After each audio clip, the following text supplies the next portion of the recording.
Mr. Chop took a huge dig at the arch-Remainers and said some 20 Tory rebels, who include the likes of Ken Clarke, Anna Soubry and Nicky Morgan, are implacable and irreconcilable and have the ability to hold the government to ransom over Brexit.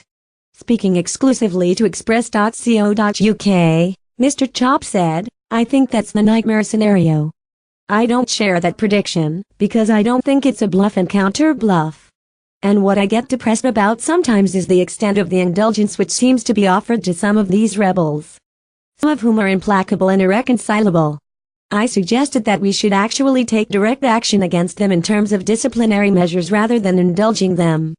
Get to Brexit news. Christopher Chop said disciplinary action be taken against Tory rebels. Some of the Tory rebels are implacable and irreconcilable, Christopher Chop, because, as long as they are indulged, we are almost sending a message to them that if they find more people who are going to be equally unreasonable, then, as mentioned, the government can be held to ransom.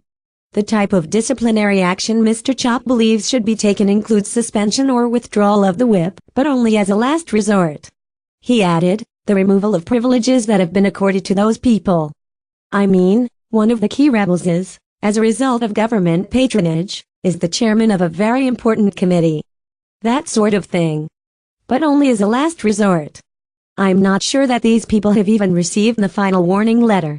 Chief Whip Julian Smith confirmed all 15 amendments from the Lords would be considered in the Commons next Tuesday, June 12, in a debate that could last 12 hours. Mr. Smith sent a letter to Conservative MPs on Monday confirming a debate and vote on the amendments would take place. It read, "I know that the Commons' consideration of Lords' amendments on the European Union Withdrawal Bill is of great interest to many of you, and I am able to confirm that this will take place on June 12th. There will be a number of divisions, votes, that day.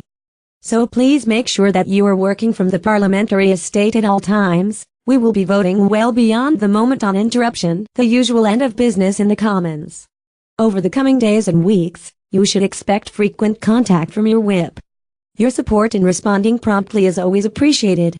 The amendments suggested by the unelected House of Lords include keeping Britain in the single market and customs union, both of which are a red line for the Prime Minister.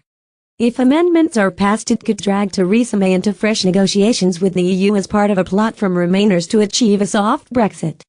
Mrs. May will be seeking to overturn as many of the 15 defeats on the bill as she can.